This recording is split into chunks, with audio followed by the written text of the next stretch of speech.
If you fix this engine, I'll give you my entire salary." The millionaire mocked the mechanic, and what happens next is shocking. Before we start the story, leave a comment to tell us where you're watching from. And at the end, don't forget to rate this story from 0 to 10. Happy reading.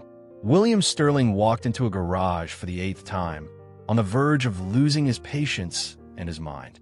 The engine of his 1970 Chevrolet SS, his personal treasure and the pride of the Sterling family, had given up the ghost right in front of Evans & Son Auto Repair, a garage tucked away on a side street in Boulder Creek, Colorado. William looked at the place with disdain. "Is this where engines come to say goodbye?" he muttered to himself. The sign on the front was crooked with a few letters missing. Dust-covered tires were stacked outside. He sighed. This was all that was left. He headed towards the shop's entrance. At the back of the garage, he saw someone leaning over the hood of an old truck. Dirty boots, greasy jeans, a figure that seemed as old as the shop itself. He approached and asked, not hiding the sarcasm in his voice, "Is there anyone here who can fix a real classic car?" The person emerged from under the hood.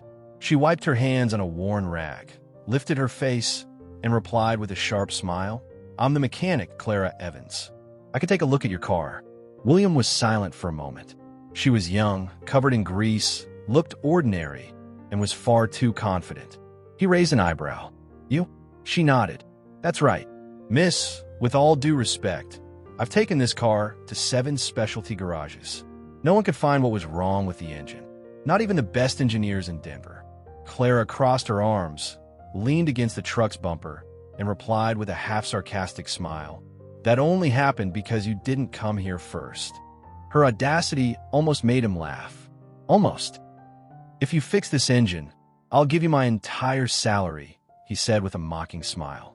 Clara returned an even more sarcastic smile. "All right, but I want it in cash." William blinked. Her response hit his pride like a slap. He expected a "just kidding" or a polite laugh, but she didn't even flinch. She simply walked over to a rusty cabinet, pulled out an old toolbox with the name Evans handwritten on it, and approached the Chevelle as if she were about to unlock a family secret. "Are you going to open the hood?" she asked. William did it without thinking. Clara studied the engine for a minute, as if listening to something no one else could hear. She took a piece of tubing, touched it to the engine block, and listened intently at the other end. Her expression was serious but calm, experienced despite her age. In less than 10 minutes, she removed 2 parts, made a manual adjustment to the ignition line, and cleaned the connectors with a short bristled brush. "Try now," she said, stepping back. William got into the car, turned the key, and the Chevelle roared to life. Just like in the old days, a deep, steady, and clean sound. He cut the engine, got out, and looked at Clara as if she had just performed magic. "How did you do that?" he stammered. "It was just a reverse connection in the ignition system. Your engine was asking for help," she said with a shrug. William tried to compose himself. "How much do I owe you?" Clara didn't hesitate. "Your salary." He laughed, but the smile quickly faded. I was kidding." She stepped forward and replied in a calm tone, but with piercing eyes. "My father used to say, 'A man's word is a king's word, and a king never goes back on it.' Are you a man, Mr. Sterling?" He froze. "Tomorrow, I'll bring the money. I'll be here," she said, already turning back to the truck she had left open. William got into the Chevelle, started the engine, which now purred like a satisfied lion, and drove off without looking back. But inside the car, he bit his lower lip, defeated by the only mechanic who hadn't tried to impress him. She had just done what no one else could, listened to the engine, and shattered his pride in the process. William Sterling spent the whole night crunching numbers. His monthly salary as chief engineer at Sterling Automotive Dynamics was not small, $15,000 after taxes, enough to buy a new car, enough to make any mechanic in Boulder Creek smile for a month. But it was also enough to bruise his pride. The next morning, he parked the Chevelle in front of Evans & Son Auto Repair at exactly 9 a.m. The engine was still purring perfectly, a constant reminder that a woman with dirty hands had done something the best experts in Denver couldn't do. He got out of the car with a thick envelope in the inner pocket of his blazer. Cash, just as she had requested. But William Sterling was not a man who accepted defeat easily. Clara was in the same spot as the day before, bent over the engine of a faded blue Ford F-150. She wore the same grease-stained jeans, but today she had a plaid shirt tied around her waist. Her hair was pulled back in a messy ponytail. Nothing glamorous, nothing remarkable, and yet she had outsmarted all his knowledge in 10 minutes. "Good morning, Miss Evans," he said, trying to sound casual. She looked up without coming out from under the hood. "Oh, you're back. I thought you might have forgotten our conversation." "A Sterling never forgets a debt," he replied, pulling the envelope from his pocket. $15,000, as promised. Clara wiped her hands on a rag and took the envelope. She opened it, counted quickly, and nodded. "A king's word," she murmured, putting the money in a dusty drawer behind a pile of old manuals. William expected her to be impressed. He hoped for a thank you, or at least a smile.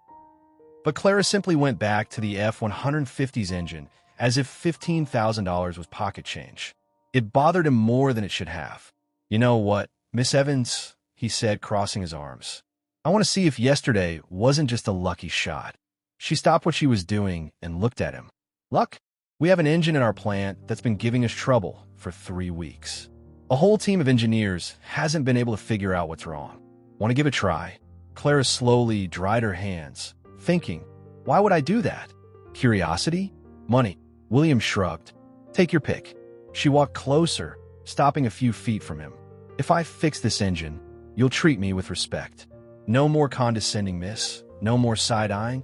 No more testing to see if I got lucky." William hesitated. There was something in her voice that troubled him, a kind of authority he didn't expect to find in a place like this. "Deal," he said, extending his hand. Clara shook it firmly. Her palms were rough from work, but her grip was confident. "Then let's go to your plant." Sterling Automotive Dynamics was on the other side of Boulder Creek in a modern industrial complex with glass buildings and paved parking lots. Clara got out of her old, faded red pickup truck and looked at the place with interest, but without intimidation. William led her to the development area where a team of 5 engineers stood around a V8 engine on a metal workbench. They all wore white shirts and ID badges. "Everyone," William said. "This is Clara Evans. She's going to take a look at our problem." The engineers exchanged glances. One of them, a middle-aged man with glasses and a blue tie, frowned. "Is she a specialized consultant?" he asked, looking Clara up and down. "She's a mechanic," William replied. The ensuing silence was awkward. Clara noticed the condescending looks, but didn't seem to care. She walked over to the workbench and studied the engine carefully. "What's the problem?" she asked. "The engine starts, but it loses power after a few minutes," a blonde female engineer explained. "We've checked the injection, the electrical system, the cooling. Everything seems normal in the tests." Clara nodded and asked for a pen. When no one offered one, she pulled a blue pen from her pocket and started taking notes on her own left arm. Numbers, simple diagrams, reference points. The engineers looked at her as if she were a rare animal. "Can I remove the cylinder head?" she asked. "Go ahead," Williams said. Clara used the tools available on the workbench and got to work. Her hands moved with precision, each movement deliberate. She disassembled the cylinder head in 15 minutes, examined each part one by one, then pointed to a small sensor attached to the side of the block. "There's your problem," she said, touching the part. "Bad contact in the coolant temperature sensor. It's sending the wrong data to the ECU. The system thinks the engine is overheating and automatically cuts the power." "That's not possible," murmured the man with the glasses. "We tested that sensor 3 times. "You tested it outside the engine," Clara replied, still looking at the part. "The problem only appears with vibrations. The internal contact is loose." She unplugged the sensor, cleaned the terminals with a small brush, and reconnected everything. Then she reassembled the cylinder head as quickly as she had disassembled it. "You can test it now," she said, stepping away from the workbench. The man with the glasses started the engine. The V8 roared smoothly and maintained a stable idle. He revved it. The engine responded instantly. More acceleration, full power, no loss of performance. Everyone fell silent. William looked at Clara, who was wiping her hands on a borrowed rag. "You're a genius," he said, genuinely impressed. Clara looked at him with a half-smile. "I prefer to be called a mechanic." She returned the tools, gave a nod to the team, and headed for the exit. William followed her, still processing what he had just seen. "How did you know?" he asked, catching up with her in the hallway. "I listened to the engine," she replied without stopping. "It told me where the problem was." "Engines don't talk." Clara stopped and turned to him. "To those who know how to listen, they do. You just have to learn their language." She continued walking towards the exit, leaving William in the hallway with more questions than answers, and with the absolute certainty that Clara Evans was much more than just a small-town mechanic. She was a mystery he had to solve. William Sterling barely slept that night. The image of Clara dismantling the engine in 15 minutes, while 5 expert engineers stood there watching in silence, played in his mind like a misfiring piston. The next morning, he arrived at the office 2 hours earlier than usual. He sat in a leather armchair behind his mahogany desk and began scribbling numbers on a notepad. Base salary, benefits, health insurance, profit sharing. What would it take to convince someone like Clara Evans to work for him? At 10 a.m., he called Jennifer, his secretary, on the intercom. "Jen, prepare an employment contract. I'll need it this afternoon." "For what position, Mr. Sterling?" "Senior consultant engineer. Starting salary of $80,000 a year, with reviews every 6 months. Jennifer wrote it down, but hesitated. "Have you discussed this with HR?" "No need. I'll conduct the interview myself." At 2 p.m., William returned to Evans & Son Auto Repair. This time, he wore a light blue dress shirt without a tie, trying to look less formal. Still, he felt out of place in this environment. Clara was under a black Dodge Ram. Only her legs were visible. He heard the clatter of wrenches and some muffled words in Spanish, words that were probably not compliments about the suspension system. "Miss Evans," he called out. "If this is another test, you can leave," she replied from under the truck. "I've already proven my point. Actually, I came to make an offer." Clara slid out from under the Dodge, sat on the floor, and looked at him curiously. She had a smudge of oil on her left cheek, and her hair was a mess. "What kind of offer?" William pulled a contract from the inner pocket of his blazer and unfolded it carefully. "A job at Sterling Automotive Dynamics. $80,000 a year plus benefits. You'd be our senior consultant engineer." Clara took the paper and read it quickly, frowning. Then she handed it back to him. "No, thank you." William blinked, confused. He had prepared for a negotiation. Maybe a request for more money, questions about the hours, not a simple, direct no. "You didn't even think about it," he said. $80,000 is 4 times more than you probably make here. "So what?" Clara stood up and began wiping her hands on a dirty rag. "I'm fine here in my father's garage. He taught me everything. This is where I belong." "Your father?" William looked around. "Where is he?" Clara pointed to a framed photo on the wall next to a 2019 calendar.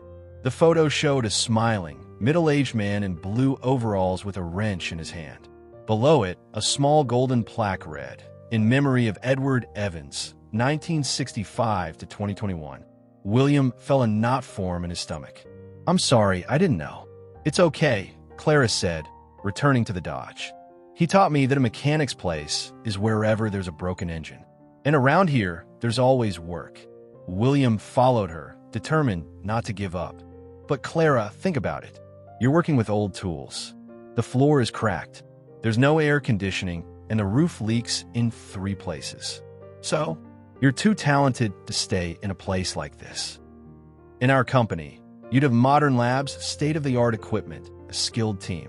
Clara stopped working on the engine and slowly turned to face him. There was something different in her expression, a mixture of sadness and irritation. "Mr. Sterling, can I ask you a question?" "Of course. Do you know the difference between an engine and a machine?" William hesitated. "Well, technically, an engine is a type of machine." "No," she interrupted. "An engine has a story. It has a personality. Every scratch, every strange sound, every vibration tells a story of who drove it, where it went, what it's been through." She pointed to the Dodge Ram. "This one belongs to Jim Morrison. Not the singer," she smiled. "Jim, the guy who owns a cattle ranch on the other side of town. He bought this pickup in 2003 to drive his youngest daughter to school every day. 17 years later, she became a doctor and moved to Denver. But Jim still brings it in every month for a tune-up because this engine holds all their memories. William listened silently. That's where engines have a soul, Clara continued, gesturing toward the garage. In your factory, you only have machines, new parts, computers, efficiency, but no one cares about the story each engine will carry. Clara, that's romantic, William said, trying to sound understanding. But it doesn't pay the bills. It doesn't build a solid future.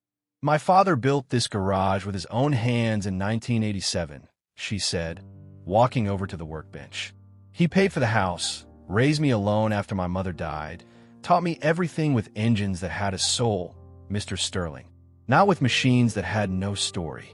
William approached the workbench and noticed an open toolbox. Inside, every wrench, every pair of pliers, every screwdriver was organized with military precision. Some tools were clearly old, their wooden handles smoothed by use. Were these his? William asked, pointing to the tools. Some are.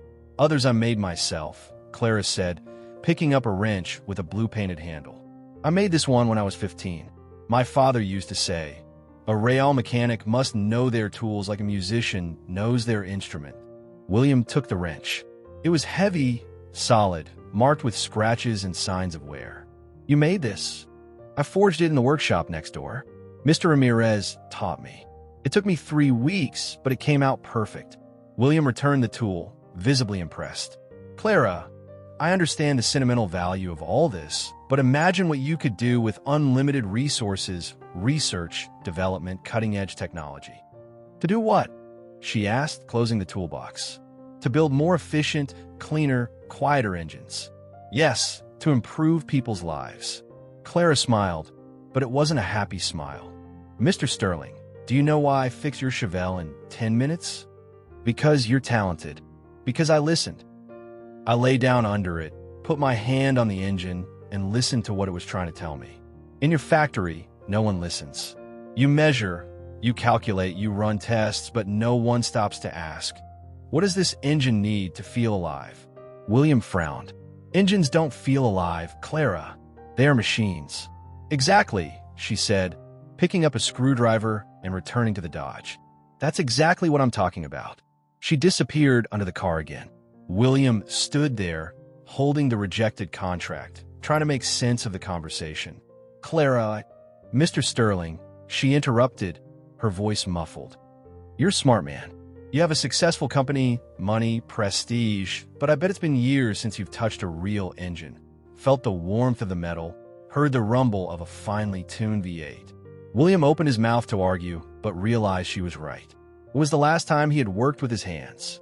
When was the last time he had grease under his fingernails? Your offer is generous, Clara continued, but I don't want a job where engines are just numbers on a spreadsheet. I want to stay here where they can be themselves. William folded the contract and slipped it into his pocket. Can I ask you something? He said. Go ahead. Aren't you afraid of being left behind? Of missing out on opportunities? Clara slid out from under the car and sat on the floor, looking him straight in the eye. Mr. Sterling, you may have modern labs and expensive equipment, but I have something money can't buy. What's that? I know how to make an engine sing. She stood up, grabbed the Dodge's keys, and started the engine. The sound was perfect, smooth, powerful, balanced. Hear that, she said, revving it. That's music. That's soul. William listened, and for the first time in years, he realized he wasn't just hearing noise. He was truly listening to an engine. Clara cut the engine and turned to him. Your offer is tempting, Mr. Sterling, but I'd rather stay here where I can teach engines to sing. She returned to the workbench, making it clear the conversation was over. William walked toward the exit, confused and slightly offended. No one had ever turned him down like this before. No one had ever questioned his values and priorities so simply. But as he walked towards the Chevelle, he couldn't get the sound of the Dodge's engine out of his head. And for the first time in a long time, he wondered when the last time was that he had made something sing. The following Monday, William Sterling showed up at Evans & Son Auto Repair at 10 a.m. with a question about carburetors, and classic engines. On Tuesday, he returned to ask about electronic ignition systems versus points. On Wednesday, he wanted to know the difference between synthetic and mineral oil in old engines. By Thursday, Clara was getting suspicious. "Mr. Sterling," she said, emerging from under a red 1965 Mustang, "don't you have a whole team of engineers to answer these questions?" William adjusted his tie, a bit embarrassed. "I do, but I like to hear different opinions, different perspectives." "Uh-huh." Clara grabbed a rag and began to slowly wipe her hands, visibly amused. "And these different perspectives don't exist in Denver, only here in Boulder Creek." "Well, you have a unique approach." William stood there in the middle of the garage, watching Clara work. It was strange how comfortable he felt in this place despite the organized chaos, the smell of oil, and the country music playing on an old radio in the corner. "Can I ask you something?" he finally said. "You can, but if it's about engines, I charge for the consultation." "It's not about engines, it's about you." Clara stopped wiping her hands and looked at him. "About me? How did you learn all this?" "I mean, you know more than many engineers I've met." Clara smiled and walked over to the workbench. "My father. He taught me since I was a kid. I was 6 when I started passing him tools. At 10, I could do an oil change by myself. At 15, I was taking apart entire engines. What about school, college? I finished high school. After that, my father got sick. Cancer. I had to take over the garage."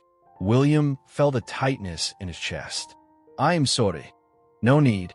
He lived a good life, passed away peacefully, and left me the best inheritance I could ask for. Knowledge." William looked at the garage with a new perspective.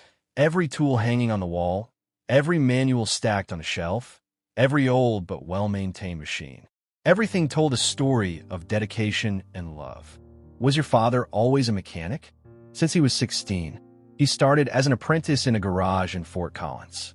Then he came here, worked for others until he saved enough to open his own place. And he never wanted to do anything else." Clara shrugged. "He never thought about it. I always knew this would be my place." "Aren't you ever curious about the outside world? Other cities, other countries?" "Of course I am, but I don't need to leave to see the world." She pointed to the cars in the garage. "Every engine that comes through here brings stories from different places. This Mustang is from Detroit. That pickup is from Texas. That Corolla belongs to a Japanese family who moved here 5 years ago." William had never seen things that way. "That's an interesting perspective. It's real life, Mr. Sterling, not just a perspective." On Friday, William showed up without any technical questions. He just stood there watching Clara work on a 1969 Camaro that had transmission problems. "Don't you have a company to run today?" she asked, without taking her eyes off the car. "I do, but I've delegated a few tasks." "First time? What do you mean?" "This is the first time you've delegated. I bet you're one of those bosses who wants to control everything." William laughed, surprised at how accurate her remark was. "How could you know that?" "The way you talk, always so serious, so formal, a man who doesn't trust others to do the job right." "It's not that I don't trust them." "Yes, it is." Clara smiled. "But it's okay. I'm the same way with my engines." William spent the rest of the morning watching Clara work. There was something almost hypnotic about the way she moved. How her hands always found the right tool without looking. How she could diagnose a problem just by listening. "Can I try?" he asked suddenly. "Try what? Helping? Passing you tools?" "I don't know." Clara looked him up and down. "In that outfit?" William looked at his gray suit and silk tie. "I could take off the jacket and tie." "And those Italian shoes." William hesitated. "The shoes too, Mr. Sterling. This floor is covered in oil. You'll slip and crack your head open, or worse, you'll get my clean floor bloody." William laughed and took off his shoes, standing there in his socks. "There. Can I help now?" Clara studied him for a second, amused. "Trying to become an intern? Maybe. All right then. Hand me that 15mm wrench." William looked at the workbench, completely lost. There were dozens of wrenches, all different sizes. "This one?" he asked, picking one at random. "That's a 12. The 15 is the third one from the left." William grabbed the right tool and handed it to Clara. "Thanks. Now, hold this hose while I tighten the connection." They worked together for about an hour. William was clumsy, but he did his best. Clara was patient, though she didn't hold back her sarcastic comments about his lack of practical skills. For an engineer, you're pretty bad with your hands, she said as William dropped a screwdriver for the third time. It's been a while since I've worked directly with tools. How long? William thought for a moment. About 15 years. 15 years. Clara stopped what she was doing. You haven't touched an engine in 15 years. I've had other responsibilities. Like what? Management, strategic planning, meetings with investors. Important things. That's important. More important than this. She pointed to the Camaro's engine. William didn't know what to say. At that moment, a boy of about 12 appeared at the garage entrance.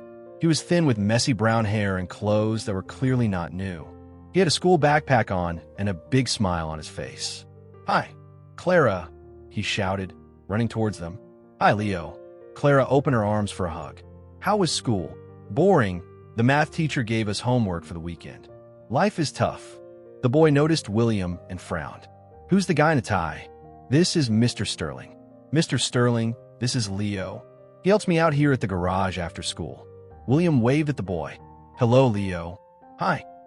Leo looked him up and down. Why aren't you wearing shoes? He was helping me, Clara explained. Helping? Leo laughed. Men in suits don't know how to work on engines. Now, Clara chided. What? It's true. Guys in suits only know how to talk. They don't know how to do things. William felt his face turn red, but he had to admit the boy was right. Do you live nearby, Leo? He asked, trying to change the subject. I live at the Methodist Church Orphanage. It's 3 blocks from here. Oh, my parents died in a car accident when I was 8. I live there now. William didn't know what to say. The way the boy spoke of his own tragedy so matter-of-factly left him speechless. Leo comes here every day after school, Clara explained. He's my official assistant. Assistant. Leo stood up straighter, proud. I'm a small engine specialist. Lawnmowers, chainsaws, stuff like that. That's impressive, William said sincerely. What do you do? Leo asked. I'm an engineer. I own a company that makes engines. Big engines. Yes, for new cars. Oh, Leo looked a little disappointed. New engines are boring. They have no personality. William glanced at Clara, who was trying not to laugh. Why do you say that? Because they're all the same, Leo explained as if it were obvious. Old engines are different. Each one has its own way, its own mood.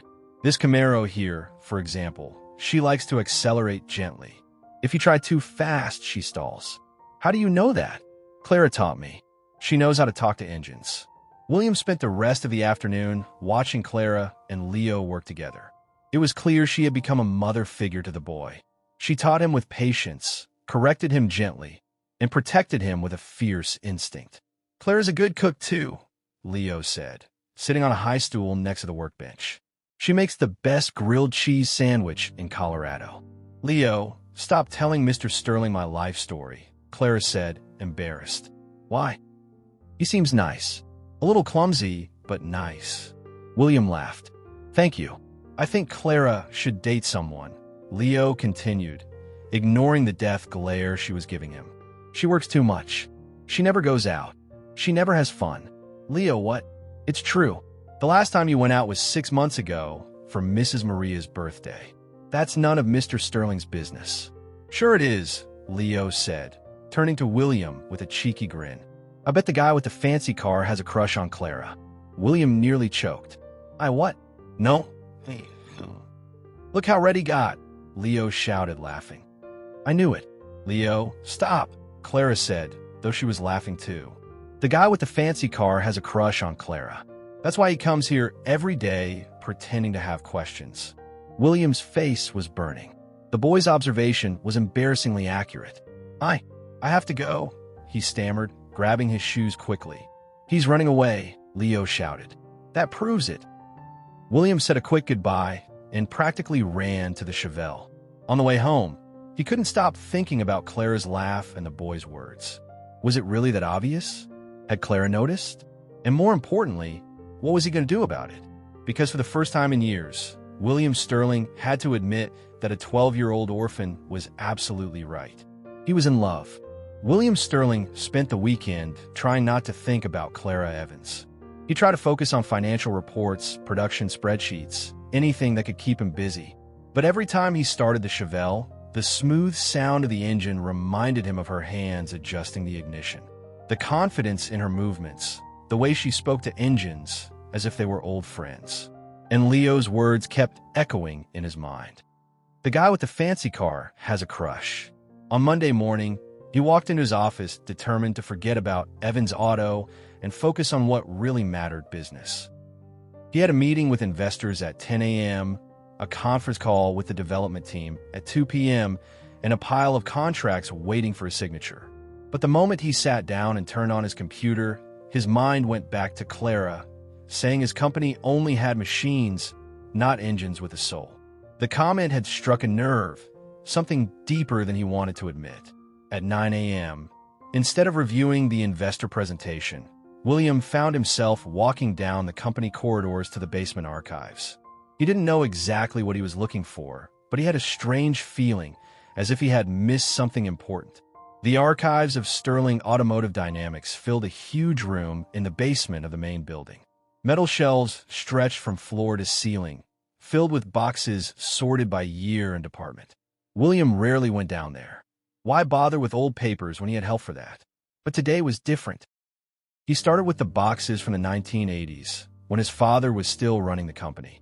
Gerald Sterling had been a practical, results-oriented man who had turned a small family garage into a multi-million-dollar company. William had always admired him for that. The first box contained supplier contracts, faded invoices, and corporate correspondence. Nothing interesting. The second contained sales reports and market analyses. Still nothing. It was in the third box that he found it. Between a file of registered patents and another of abandoned projects, there was a thick craft paper envelope with a handwritten label.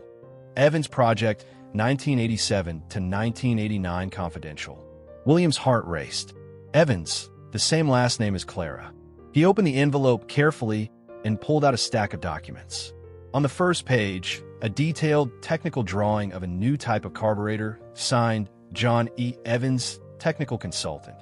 Date, March 15, 1987. William immediately recognized the drawing.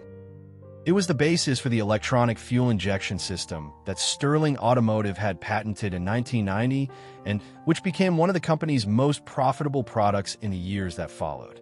He continued to flip through the documents, more drawings, more innovations, all signed by John Evans. A more efficient cooling system, a valve configuration that reduced fuel consumption by 15%. Improvements to the transmission system that increased engine durability. Each of these ideas have been developed and patented by Sterling Automotive. Each had brought in millions in profits over the years. But nowhere did William find John Evans' name on the official patent records. At the bottom of the envelope, he found a letter dated December 10th, 1989, addressed to Gerald Sterling, signed by John Evans. Mr. Sterling, as we discussed yesterday, I am confirming that I will no longer be able to provide consulting services to your company. Personal circumstances forced me to leave Denver, making it impossible to continue our partnership. I thank you for the opportunity, and I am sure that the projects I have developed over the last 2 years will be useful for the growth of Sterling Automotive. Sincerely, John Edward Evans. William read the letter 3 times. John Evans had left Denver in 1989. Clara had said her father had moved to Boulder Creek and opened his own garage. The dates matched exactly, but something about the letter seemed strange. The tone was formal, almost cold, as if John Evans had been forced to write it. William dug deeper and found a separate folder with his father's handwritten notes. The writing was hard to read, but a few lines stood out. Evans wants public credit for the innovations. Explain that consulting work is confidential by nature. Increase payment if necessary to ensure secrecy.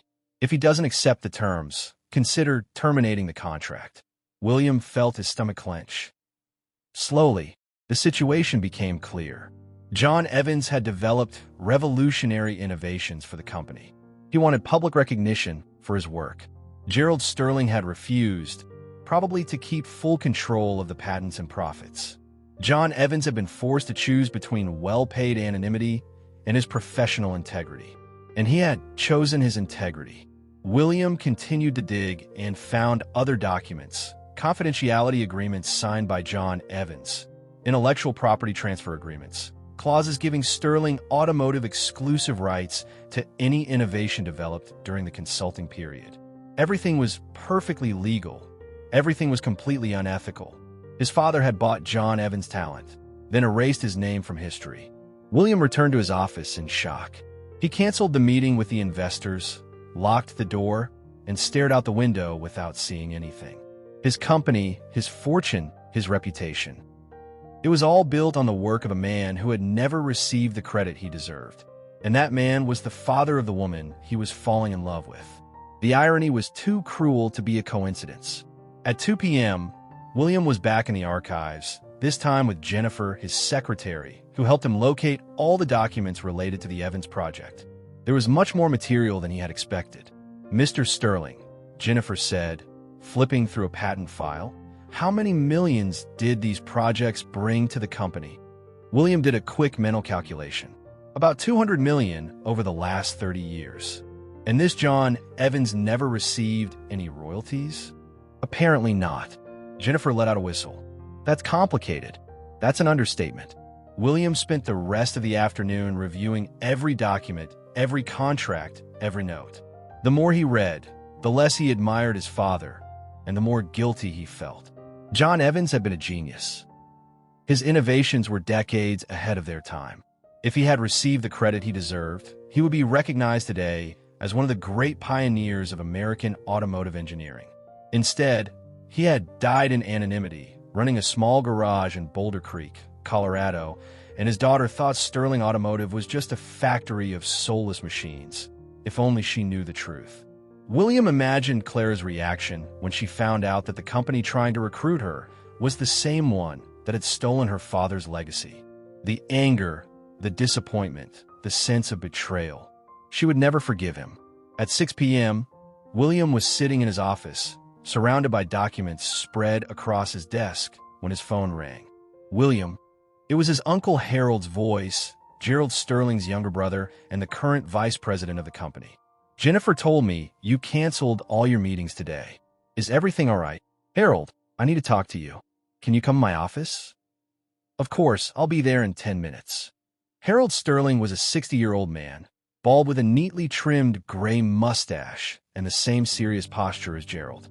He had worked alongside his brother for over 40 years and knew all the company's secrets. "What's with all these papers?" Harold asked, sitting in the chair opposite William's desk. "Documents from the Evans project from 1987 to 1989. Harold's face tightened immediately. "Why are you digging into that?" "Because I met John Evans' daughter, and I found out that my father practically stole his work." Harold let out a deep sigh. "William, your father was a businessman. He did what was necessary to protect the company." "Protect the company? Uncle Harold?" "John Evans developed innovations that brought us 200 million in profits, and he never received a cent in royalties. He was paid for his consulting services, which is nothing compared to what his work brought us." Harold got up and walked to the window. "William, you don't understand how things worked in the 80s. The competition was brutal. If we had given Evans public credit, other companies would have tried to hire him. We could have lost our competitive advantage. So instead, we destroyed his career. We didn't destroy anything. He chose to leave after you refused to give him the credit he deserved." Harold returned to the chair, visibly uncomfortable. "William, this was over 30 years ago. Why are you bringing this up now?" William picked up a photo of John Evans he had found in the files. A smiling, middle-aged man wearing blue overalls and holding a wrench. The same photo he had seen on the wall of Clara's garage.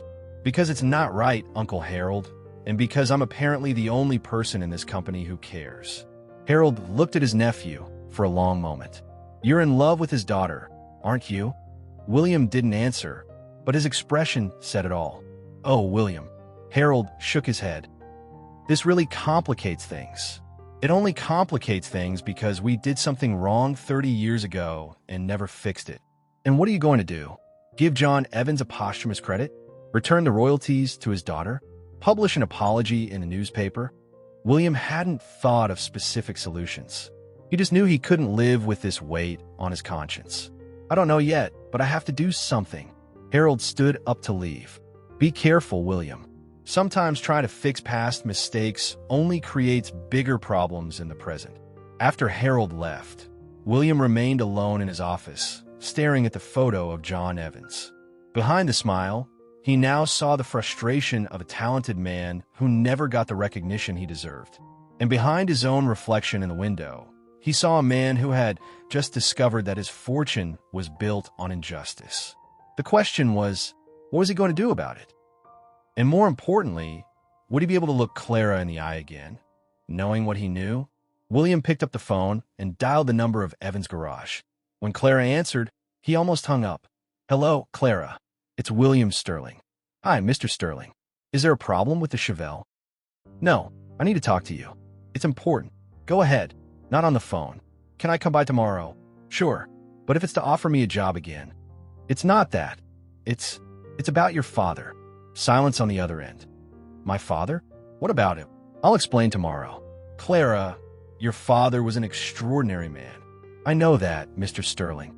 No, you don't know everything. And William hung up, knowing he had just started a conversation that would change everything between them, for better or for worse. William Sterling didn't sleep that night.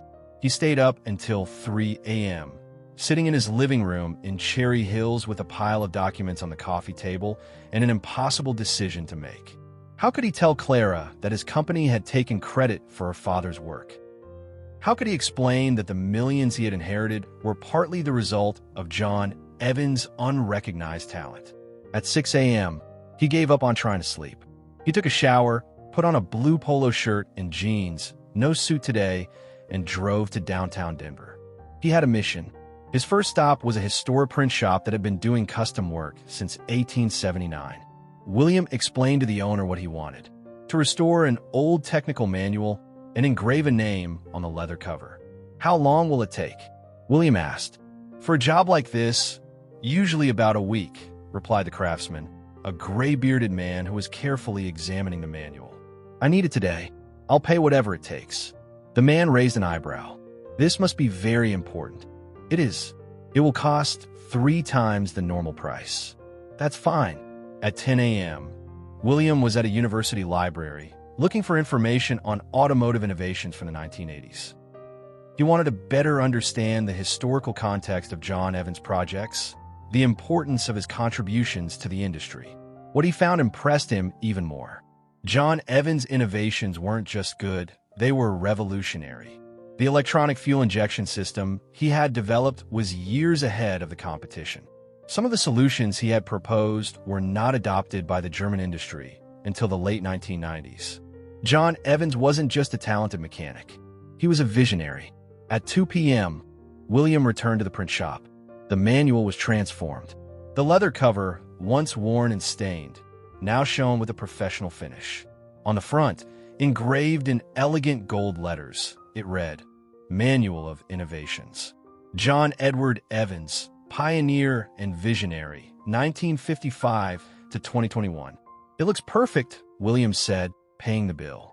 I hope the person appreciates it, the craftsman replied. I hope so too. At 3 p.m., William parked in front of Evans and Son Auto Repair. He took a deep breath, grabbed the manual wrapped in blue gift paper, and walked into the garage. Clara was under a red Jeep Cherokee. Only her legs were visible.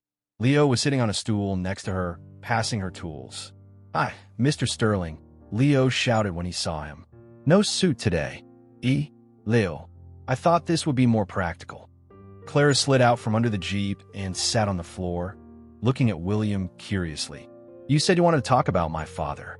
Yes. William clutched the package tighter. But first, I brought something for you. Clara frowned. A gift. Sort of. He handed her the package. Clara hesitated before taking it, looking a little uncertain. She carefully opened the paper, and her eyes widened when she saw the restored manual. Al, where did you get this? I found it in my company's archives. I thought you'd want to have it. Clara opened the manual and flipped through the pages. They were detailed technical projects, complex diagrams, handwritten notes in her father's neat calligraphy. Things she had never seen before. I didn't know he did all this, she murmured, gently touching one of the pages. Clara, your father was a genius. These innovations, they changed the automotive industry. She continued to flip through, and William saw tears welling up in her eyes. Why do you have this? She finally asked. William swallowed hard. It was time to tell the truth. Because my company, because my father. He paused, searching for the right words. Clara, your father worked as a consultant for Sterling Automotive between 1987 and 1989. She looked at him, confused. A consultant? He developed several projects for us, innovations that became very profitable. And William felt sweat trickle down his back. And he never received the public credit he deserved. My father wanted to keep the authorship secret. Clara slowly closed the manual. Go on. When your father asked for recognition for his work, my father refused. He said the consulting work was confidential by nature. Your father, he chose to leave instead of accepting anonymity. Clara slowly stood up, holding the manual to her chest. Are you telling me that your company stole my father's work? It wasn't theft. Technically, there were contracts, legal clauses. Contracts you forced him to sign. William couldn't answer. Clara walked over to the workbench and carefully placed the manual on it.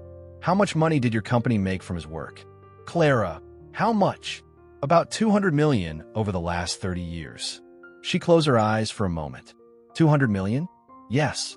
And my father died running a small garage, struggling to pay medical bills for his cancer treatment. William felt like he had been punched in the gut. Clara, I didn't know. You didn't know? She turned to him, her eyes shining with anger. You own the company. How did you not know? I found out yesterday. That's why I called you. I wanted to explain. Explain? Clara grabbed the manual and handed it back to him. You want to get rid of your guilt with gifts. That's not it. Yes, it is. You found out your fortune was built on my father's work, and now you want to feel better by giving pretty gifts to the orphan girl. Clara, please, let me explain. Explain what? That you destroyed my father's career? That he could have been recognized as the inventor he truly was, but you preferred to keep the credit for yourselves? William tried to get closer, but she stepped back. Clara, do you know why my father opened this garage? She gestured around. Because after he left your company, no one else wanted to hire him. There was a rumor that he was difficult to work with, that he made unreasonable demands. That's not true, isn't it? Then why did he spend the last 30 years of his life fixing old cars instead of developing innovations that could have changed the industry? William had no answer to that. Clara, I want to fix this. We can give your father public credit, repay the royalties. With what right? She interrupted. You stole 30 years of his life. You think money can make up for that? It's a start. It's an insult. Leo, who had been watching in silence, approached them. Clara, he said, gently touching her arm. Maybe Mr. Sterling is trying to do the right thing. Leo, you don't understand. Yes, I do. My parents were stolen from me too.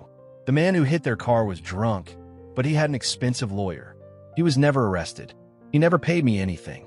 Clara looked at the boy, surprised. But you know what the difference is? Leo continued. That man never tried to find me to apologize. He never wanted to make things right. Mr. Sterling, at least he's trying. Now, Clara, you always tell me that people deserve a second chance. That every engine can be fixed if someone has the patience to listen to what's wrong. William looked at the boy with gratitude. Thank you, Leo. Don't thank me yet, Leo said, turning to William. Clara has every right to be angry. You did something very wrong to Mr. Evans. I know, but arguing won't bring him back, and getting angry won't fix the past. Clara wiped her eyes with the back of her hand. Leo, you're too young to understand these things. I'm young, but I'm not stupid. He walked over to the workbench and grabbed a wrench with a red ribbon tied to the handle. Mr. Sterling, Clara only trusts people who build things together.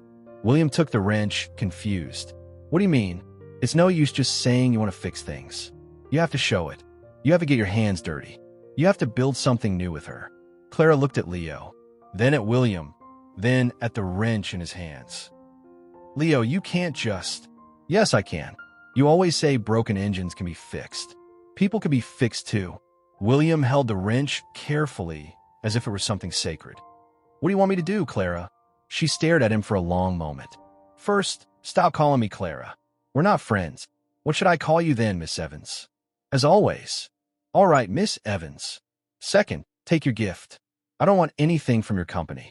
William looked at the restored manual, then at Leo, who shook his head almost imperceptibly. What if I leave it here, but not as a gift? As on loan. What do you mean? You keep the manual here at the garage.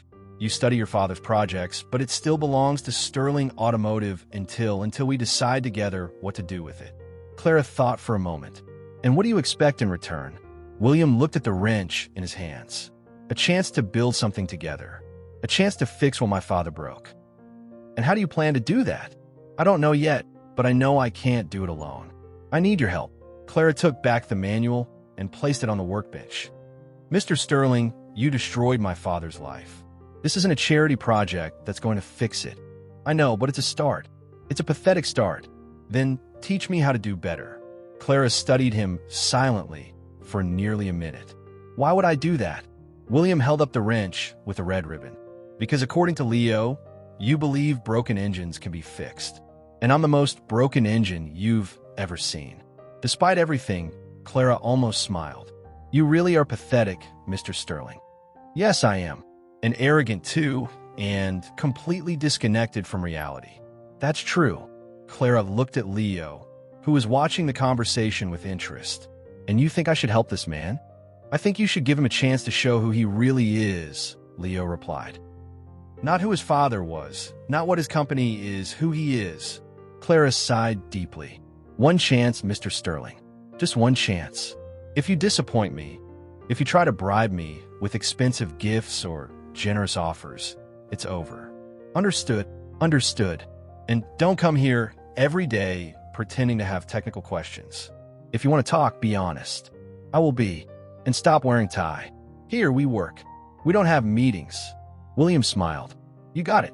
Clara took back the wrench. Now leave. I have work to do. Can I come back tomorrow? You can, but come ready to really work. Not just stand there watching. William waved to Leo and headed for the door. At the door, he turned back. Miss Evans. What? Thank you for the chance. Don't thank me yet, Mr. Sterling. You have no idea what you're getting yourself into. On his way home, William looked at his own hands on the steering wheel. Soft, calloused hands that hadn't touched tools in 15 years. Tomorrow, that would change. Tomorrow, he would start learning the difference between machines and engines with a soul. And maybe with a lot of luck and hard work, he could fix more than just engines. William Sterling arrived at Evans & Sons Auto Repair the next morning at 7:30 a.m. Half an hour before the garage opened, he was wearing faded jeans, a simple gray t-shirt, and old sneakers he had found at the back of his closet, clothes he hadn't worn in at least 10 years. Clara was already there, of course. She always arrived early. She was organizing tools on the main workbench with a steaming cup of coffee nearby. Good morning, Miss Evans, he said, trying to sound casual. Mr. Sterling, she looked him up and down. At least today, you don't look like you're going to a business meeting. I thought this would be more appropriate. It's a start. Clara finished organizing the tools and turned to him. Before we start anything, I need to know one thing. When did you really last work with your hands? And I'm not talking about tightening a few screws for 5 minutes to impress visitors at the factory. William thought for a moment. Probably in college. I had a practical course on engines in my sophomore year. How long ago was that? 15 years. Clara shook her head. 15 years. Mr. Sterling, you've been running an engine company for a decade, and you haven't worked on an engine in 15 years. I have other responsibilities. Of course you do. She took a sip of her coffee. All right, let's see if you still remember anything. Clara walked to a corner of the garage where several engine parts were laid out on a blue tarp. Pistons, valves, crankshafts, cylinder heads, all clean and organized, but clearly disassembled. This was the engine of a 1965 Mustang that came in last month, she explained. The owner gave up on getting it fixed because he thought it would be too expensive. I bought the parts. William leaned over to examine the components. It's in good condition. For someone who hasn't touched an engine in 15 years, you seem pretty confident. Theory, remember? Oh, right. Theory. Clara smiled in a way that wasn't exactly friendly. Let's see your theory in practice. We're going to rebuild this engine together. Really, Mr. Sterling? You said you wanted to build something with me. This is your test. If we can get this engine working, maybe you'll prove you really want to fix things between your family and mine. William looked at the parts on the floor. There were a lot of components, a lot of screws, a lot of chances to mess up. What if I break something? Then you'll find out if you really have enough money to pay for the damage. Just then, Leo returned from school with his backpack. Clara. Hi, Mr. Sterling, he shouted, running towards them. Are you going to build an engine? We're going to try, Clara replied. Can I help? You have school, but you can come here at lunch and after class. You can, but now go study. Leo ran off, visibly excited at the prospect of watching William struggle with the tools. Clara grabbed a technical manual and placed it on a makeshift table made of a box. First, let's review the theory. Show me you at least remember how an engine works. William studied the diagram in the manual and began to explain the four-stroke cycle. Intake, compression, combustion, exhaust. Clara listened in silence, occasionally asking more detailed technical questions. Your theory is correct, she said finally. Now, let's see if your hands can keep up with your head. They started with the engine block. Clara showed William how to check if the surfaces were clean and flat, how to apply sealant to the gaskets, how to place the parts in the correct order. William tried to follow the instructions, but his hands wouldn't cooperate. He dropped screws, put too much sealant in some places and not enough in others, and it took him 3 tries to properly adjust a simple cylinder head gasket. You're nervous, Clara noted. Why? It's just an engine. It's just been a long time, and you're watching my every move. Mr. Sterling, if you can't work with someone watching you, you'll never work with me. William took a deep breath and tried to focus. Slowly, his movements became more coordinated. Not skilled, but at least functional. When they got to the pistons, William adjusted one correctly on the first try. It's getting better, Clara said, but you're still too tense. Relax. I'm trying. No, you're not. You're overthinking. An engine isn't math, Mr. Sterling. It's instinct. William looked at her, confused. What do you mean? Feel this bolt. She took his hand and placed down a bolt he was trying to tighten. Feel the resistance. When does it stop turning easily? I feel it. That's it. You don't need a torque wrench to know when it's tight enough. Your hand knows. What if I tighten it too much? Then you'll learn not to tighten it too much next time. William tried to follow her philosophy. Instead of mentally calculating the force, he tried to feel what the bolt was telling him. It worked better than expected. You're starting to get it, Clara said, watching him work. They spent the whole morning assembling the engine. Clara was a tough but fair teacher. She corrected William's mistakes without embarrassing him, but she also didn't accept sloppy work. Again, she said when William tried to install a valve without checking if the surface was completely clean. But it's almost clean. Almost doesn't count. Again, William removed the valve, cleaned everything again, and reinstalled it. This time it was perfect. Better, Clara said. At lunch, Leo showed up as promised, bringing sandwiches for the 3 of them. How's it going? He asked, sitting on the floor next to them. Your friend here knows the theory but has office hands, Clara said, biting into her sandwich. William laughed. Thanks for the encouragement. It's true, Clara insisted, but she was smiling. You think too much. You want to calculate everything. Engines don't work like that. How do they work then? You talk to them, you listen to what they need, you feel where the problem is. Engines don't talk, Miss Evans. Yes, they do. You just haven't learned their language yet. Leo laughed. Claire's right. I've seen her talk to engines. Sometimes they answer.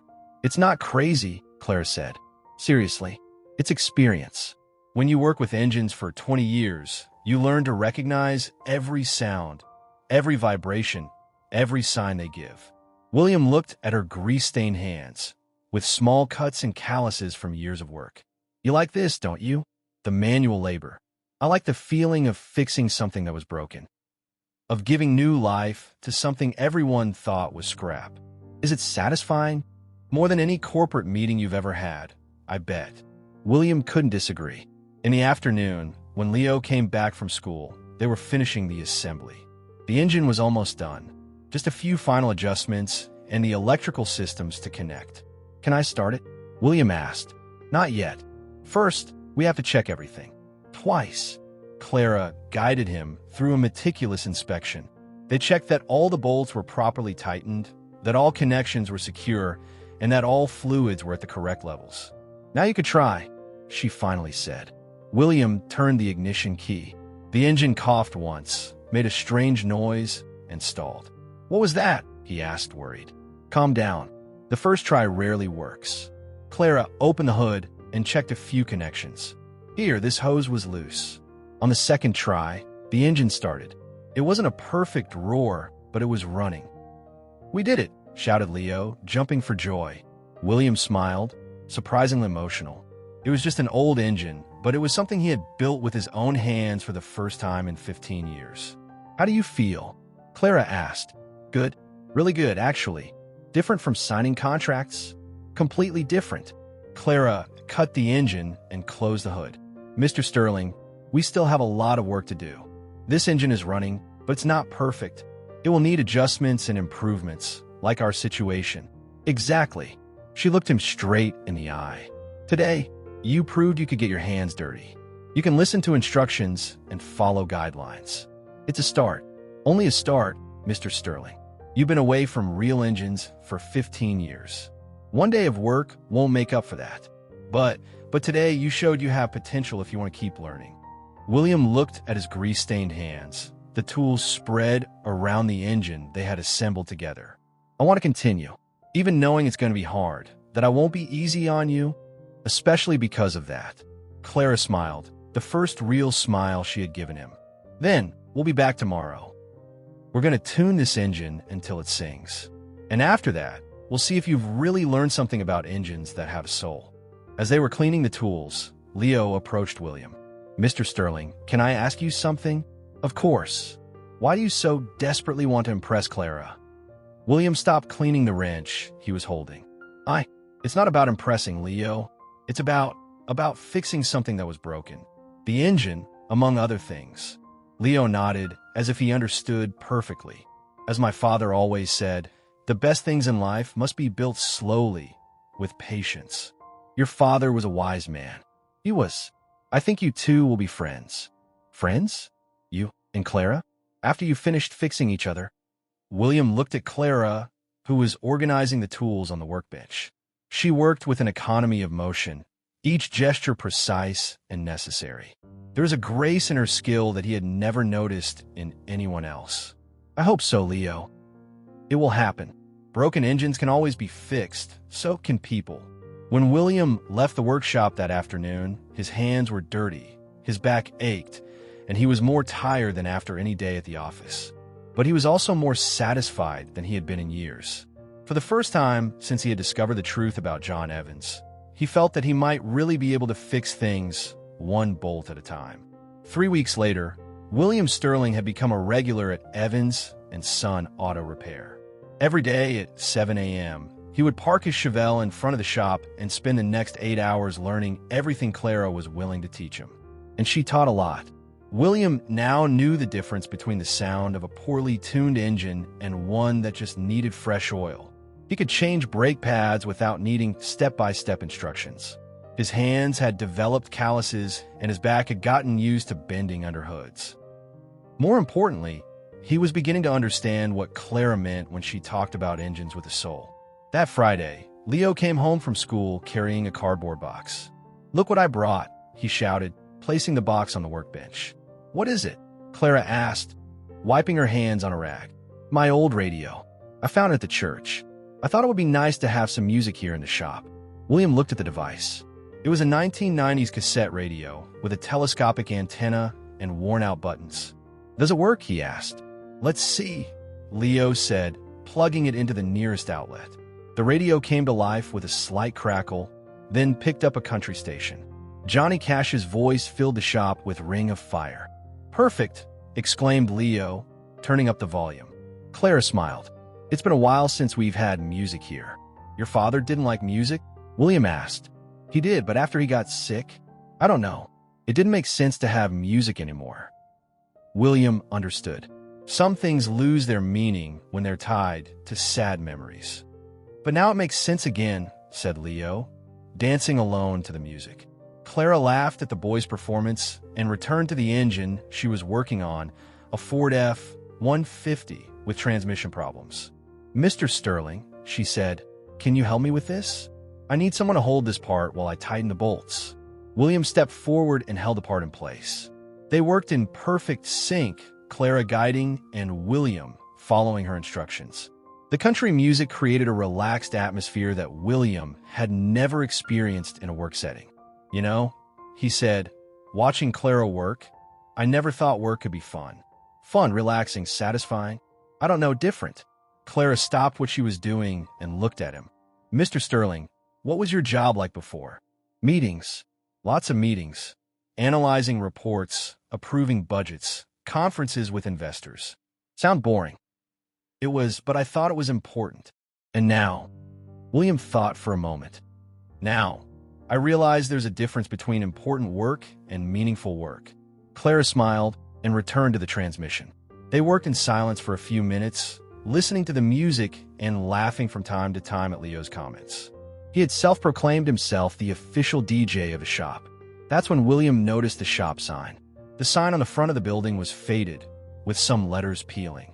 B. Renese and Sons Auto Repair was still legible, but barely. That sign needs a coat of paint, he said. Clara followed his gaze. I know. It's been on my to-do list for about 2 years. Why haven't you done it? Time, money, priorities. William studied the sign more closely. The structure was solid. It just needed a new coat of paint. I can paint it for you. Mr. Sterling, do you know how to paint? It can't be that different from assembling an engine, right? Instructions, patience, attention to detail. Clara laughed. Painting is very different from mechanics. Then you'll teach me. I don't know how to paint signs. Then we'll learn together. Leo, who had been listening, shouted from the other side of the shop. I know how to paint. My art teacher showed me. Leo, a shop sign is different from school drawings, Clara said. But it's just paint and a brush, right? And I have a steady hand. William looked at Clara. What if we try on Saturday? I'll buy the paint. You and Leo will provide the artistic skills. Clara hesitated. Mr. Sterling, you don't have to keep spending money here. It's not an expense. It's an investment. An investment in what? William felt his face heat up. In doing things right. Clara studied him for a moment. All right, Saturday, we paint the sign. On Saturday morning, William arrived at the shop with cans of paint, brushes, rollers, and everything the hardware store clerk had recommended. You bought enough paint to cover the whole shop, Clara observed, looking at the amount of supplies. I'd rather have too much than not enough. Leo was already there, wearing an old t-shirt and his hands covered in blue paint. I've already started, he shouted, pointing to a wooden board where he had painted Evans and Sons with crooked but enthusiastic letters. Leo, that's not the shop sign, Clara said. I know. I am practicing. William laughed at the boy's dedication and began to prepare the real sign for painting. Clara helped him sand the surface and apply a primer coat. You really don't know how to paint, she said, watching William struggle with the brush. I'm learning. You're making a mess. It's part of the learning process. Clara grabbed another brush and started painting next to him. Her movements were much more confident, even though she had no experience with signs. How do you make it look so easy? William asked. Like with engines. Patience and instinct. They worked side by side all morning. Leo played the role of the official assistant, handing out brushes, mixing colors, and giving not always practical artistic suggestions. What if we make the letters green, he suggested. Why green? Clara asked. I don't know. Green is pretty. We'll stick with blue, William said. It goes with the rest of the shop. As the sign took shape, William felt the same satisfaction he had felt when assembling the engine weeks before. There was something deeply gratifying about making something real with his own hands. It looks good, Clara said, stepping back to see their work. Really, for someone who's never painted a sign, you're doing well. William smiled, proud of the compliment. They finished painting in the late afternoon. The sign looked much better than William had hoped. The letters were even, the color was bright, and the final result looked professional. It's so beautiful, exclaimed Leo, admiring their work. It really is, Clara confirmed. Thank you, Mr. Sterling. My pleasure. They started to clean up the painting equipment when William noticed that Clara was quieter than usual. Is something wrong? He asked. No, just thinking. About what? Clara stopped cleaning the brush she was holding. About how strange all this is. What is? You. Here. Helping with things that have nothing to do with your business. Painting signs, assembling engines, passing me tools. William didn't know what to say. Is it strange in a bad way? I don't know yet. Leo, sensing the tension, grabbed the radio and turned up the volume. A more upbeat song started playing. You two are too serious, he said. We just did a great job. We should celebrate. Clara forced a smile. Leo's right. It turned out really well. But William could see that something was bothering her. Clara, Miss Evans, if something's wrong. Nothing's wrong. She interrupted him a bit sharply. Everything's fine. It doesn't look like it. Mr. Sterling, don't analyze me as if I were one of your business reports. The harshness in her voice caught him off guard. I wasn't analyzing. I was trying to understand. Understand what? Why you've suddenly become weird. Clara slammed the brush on the workbench harder than necessary. Maybe because I still don't understand what you really want here. What do you mean? You show up here every day. You help with everything. You act like you're part of the family, but I don't know if it's real or just another test. William frowned. A test? To see if I'm trustworthy, if I'm competent enough, if I deserve for you to settle my father's situation. Clara, it's not like that. Oh no.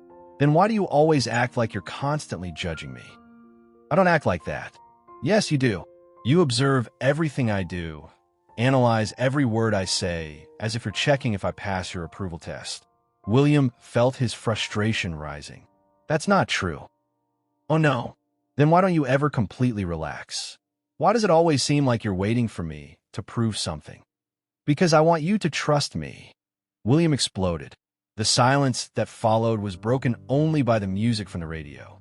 Leo stopped moving the brushes and looked at them. I want you to trust me, Clara, William repeated more calmly. And I don't know how to make that happen. Clara stared at him. Mr. Sterling, trust isn't something you earn through tests or approvals. It's something you build through honesty. I've been honest. You've been polite, respectful, helpful, but honest. I'm not so sure. What do you mean? I mean you're always trying to impress me instead of just being yourself. William opened his mouth to protest, but stopped. There was some truth in what she was saying. He was really trying to impress her, trying to prove he deserved a chance to fix things. You're right, he admitted. Am I? I'm afraid that if you get to know the real me, you won't like what you find. Clara took a step towards him. And who is the real you, Mr. Sterling? William took a deep breath. Someone who spent 15 years sitting behind a desk, making decisions about things he didn't understand. Someone who inherited a business and a fortune built on the work of others. Someone who never questioned where his success came from until he met you. Go on. Someone who's trying to learn to work with his hands because he realized he doesn't actually know how to do anything truly useful. Someone who's in love with a woman who has every reason in the world to hate me. The air in the shop grew heavy. Leo froze, watching the conversation with wide eyes. Clara looked at William for a long moment. Do you really think I should hate you? I think it would be fair. And you think you're in love with me? William felt his face burn. I think so. Clara took another step towards him. Mr. Sterling, you really are an idiot. I know. No, you don't know. She reached out and grabbed the collar of his shirt. If you knew, you'd understand that I don't want you to try to impress me. What do you want then? I want you to stop acting like you're asking for permission to exist. I want you to understand that maybe, just maybe, I'm also interested in finding out who you really are under all that guilt and paranoia. William looked into her eyes and saw something he hadn't noticed before. Interest, curiosity, and maybe something more. Clara, She didn't let him finish. She pulled him by the collar and kissed him. It was a passionate kiss, full of frustration and contained desire. William froze for a second, then responded, wrapping his arms around her. When they broke apart, both were breathless. Wow, whispered Leo from the other side of the shop. That wasn't in the plan. Clara looked at William, her eyes shining. Mr. Sterling? Call me William. That's better, she said with a small smile. And stop acting like you're testing me. How should I act? Clara's smile widened, like someone who just found out that maybe, just maybe, the feelings are mutual. William smiled back, feeling a huge weight lift from his shoulders. Now, Clara shouted without taking her eyes off William. Can you turn up the music? I think we're going to need a soundtrack for what comes next. Leo ran to the radio, a wide grin on his face. Finally, he shouted, I knew you two would eventually get along. And as the country music filled the shop, William Sterling finally understood what Clara meant about things having a soul. Some things can't be analyzed or tested. They can only be felt. 2 weeks after the kiss, William arrived at the workshop with a leather folder under his arm and a nervous smile on his face. Clara was adjusting the suspension of a Jeep Wrangler, completely focused on her work. Good morning, Clara, he said, placing the folder on the workbench. Good morning. She eyed the folder suspiciously. What's this? A proposal. Something I've been thinking about for a few weeks. Clara stopped what she was doing and wiped her hands on a rag. What kind of proposal? William took a deep breath. He had rehearsed this moment for days, but now that he was here, he felt uncertain. A community mechanic school. For young people like Leo who want to learn but can't afford expensive courses. Clara raised an eyebrow. And why are you telling me this? Because I want it to be ours. Our school. He opened a folder and pulled out a stack of organized documents. Architectural plans, detailed budgets, program proposals, all printed on professional letterhead. Look at this, Clara said, flipping through the papers. You've really thought of everything, haven't you? Yes. We can use the lot next to the workshop.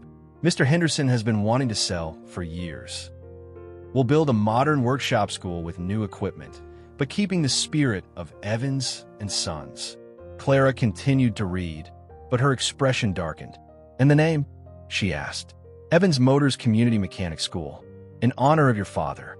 And you. Clara reached the last page of the documents and stopped. There it was, the partnership agreement. She read it once, then again, frowning. William, there's a mistake here. Where? Here, in the contract.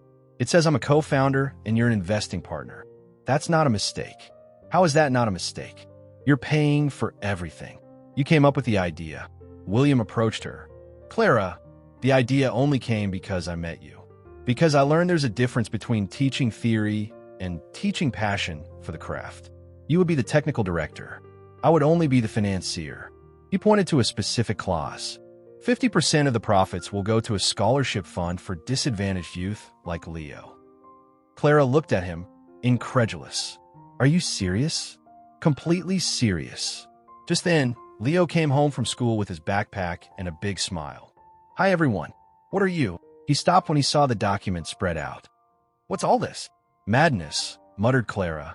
An opportunity, William corrected. Leo approached and looked at the architectural plans. Is this a school?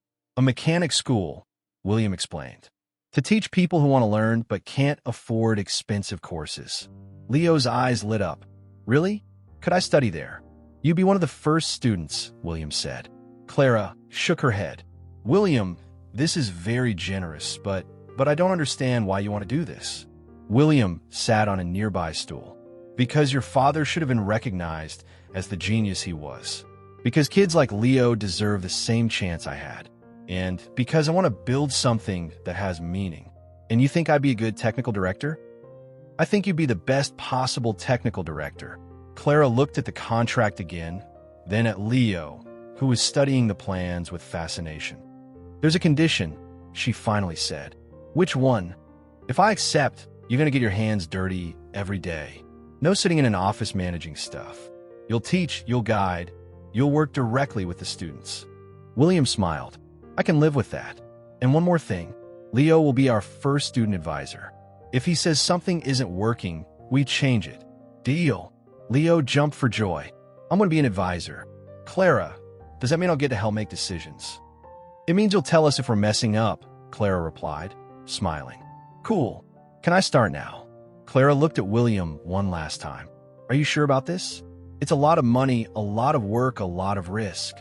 Clara, for the first time in my life, I'm absolutely sure of something. She picked up a pen from the workbench. Then let's write history. And she signed a contract, making the partnership that would change their lives forever official. 6 months after signing the school contract, William Sterling was in his basement at 2 a.m., a drill in hand, sweat on his brow. On his improvised workbench, an 8 centimeters engine nut was being transformed into something completely different. He had started the project 3 weeks earlier, working in secret whenever Clara wasn't around, sanding, polishing, adjusting, repeating.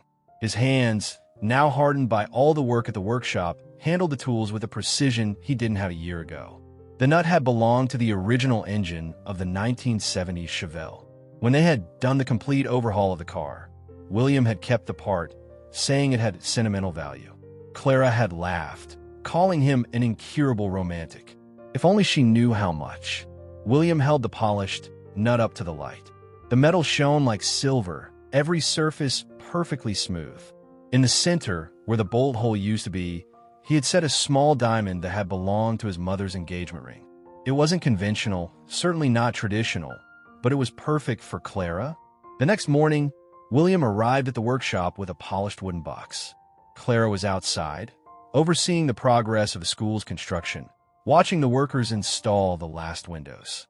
"It's beautiful," she said without taking her eyes off the building. "Just like the technical director," William replied. Clara laughed. "Very flattering, Mr. Sterling. Clara, I need to talk to you about something." "Go ahead." "Not here. Inside." She followed him into the workshop, curious about the serious tone of his voice. Leo was at school, so they were alone. "What is it?" she asked. "You look different." William gently placed the box on the workbench. "Do you remember your father's toolbox? The one you showed me on the first day?" "Of course. The E. Evans." "What?" "You said it was broken. The latch didn't work anymore." "That's right. I couldn't open it properly anymore." William turned the box towards her. It was the same box, but completely restored. The metal shone, the latch worked perfectly, and the name E. Evans had been re-engraved with deeper letters. "William, how did you—" "I borrowed it 2 weeks ago when you went out to buy parts." Clara ran her hands over the surface of the box, touched. "It's perfect. Exactly like when my father bought it." "Open it." Clara worked the latch. The box opened smoothly, revealing a blue velvet lining inside. In the center, where the tools usually were, rested a small white satin cushion, and on the cushion, the ring. Clara was silent for a long moment, looking at the polished nut that shone like a precious jewel. "William, that's an engine nut. For my Chevelle, the one you fixed on the first day we met. You made a ring out of an engine nut, with a diamond for my mother's ring." Clara gently took the ring, turning it in the light. "This is the most ridiculous thing I've ever seen." William felt his heart stop. Ridiculous, and at the same time, the most beautiful. He breathed a sigh of relief. "Clara Evans," he said, kneeling by the workbench. "A year ago, you fixed my engine in 10 minutes, but it took you much longer to teach me that engines have soul. You taught me to work with my hands, to listen to what the engines are telling me, to find satisfaction in fixing broken things." Clara held the ring, her eyes shining. "More importantly, you taught me that some things can't be bought or negotiated. They must be built with patience, honesty, and hard work. Go on. I don't just want to build engines with you, Clara. I want to build a life, a family, a future where we teach others that honest work and true love are the only things that truly matter." Clara knelt beside him. "William Sterling, are you asking me to marry you with a ring made from an engine part?" "I am." "In your father's workshop, next to a Jeep that needs a transmission repair?" "I am." Clara smiled, tears streaming down her face. "Then my answer is yes." "Of course it's yes." William slipped the ring on her finger. It fit perfectly. "Are you sure?" he asked. "It's going to be a different life. Grease on your hands, hard work, engine problems every day." "William, I wouldn't trade this life for anything. Not for all the traditional rings in the world." They kissed there on the workshop floor with the smell of oil in the air and the sound of tools in the background. And when Leo came home from school an hour later, he found them still embracing, planning a future built with their own hands. Finally, he shouted, "Can I be the best man?" "You can't," Clara said, showing him the ring. "But only if you promise not to cry at the ceremony." "Promise," Leo lied, already emotional. And so, between laughter and tears, they began to plan the most unusual wedding Boulder Creek, Colorado, had ever seen. The courtyard of Evans & Sons Auto Repair had never held so many flowers. Garlands of yellow lights hung between the trees, and chairs borrowed from the Methodist church formed a makeshift aisle between the workbenches. It was Saturday, 10 a.m., and the most unusual wedding in Boulder Creek was about to begin. William Sterling adjusted his navy blue jumpsuit for the 5th time, trying to calm his nerves. The fabric was new, but the cut was the same as the ones he had learned to wear over the past few months. On the breast pocket, embroidered in gold letters, it read, "Evans Motors co-founder." "You're more nervous than the first time you assembled an engine," joked Harold, his uncle and best man. "Much more nervous," William admitted, looking around. The guests were a strange mix. Executives from Sterling Automotive sitting next to the workshop's neighbors. Leo had insisted on inviting his entire school class, who now filled 2 rows, whispering excitedly. The pastor of the Methodist church, a kind man named Reverend Williams, was organizing his notes on a workbench covered with a white lace tablecloth. Next to him, the altar was decorated with old tools that had belonged to Clara's father, polished to a shine like silver. "She's coming," shouted Leo, running towards William. The boy wore a small borrowed suit and held a miniature toolbox painted white and decorated with blue ribbons. Inside were the wedding rings, both made by William using the same method as the polish nut, but smaller and more delicate. The music began. It wasn't the traditional wedding march, but At Last by Etta James, played on the same old radio that Leo had brought months before. And then Clara appeared. She walked alone. She had insisted on it. Wearing a white jumpsuit, she had embroidered herself with small blue flowers. Her hair was down, with a simple crown of daisies. On her feet, her usual work boots, clean and polished. William felt like his breath had been taken away. Clara was radiant, smiling with a mix of happiness and playfulness that he had come to love. "Breathing helps," Harold whispered in his ear. The ceremony was simple and heartfelt. Reverend Williams spoke of true partnerships, of building something lasting together, of finding beauty in the simple things in life. When it came time for the vows, William pulled a crumpled piece of paper from his pocket. "Clara," he began, his voice trembling slightly, "you taught me that the best things in life aren't ready-made. They have to be built piece by piece, with patience and love." Clara smiled, her eyes shining. "You taught me that engines have a soul, that honest work is the greatest wealth, and that sometimes the right person comes along at the right time to fix everything that was broken in our lives." Leo sniffled loudly in the front row.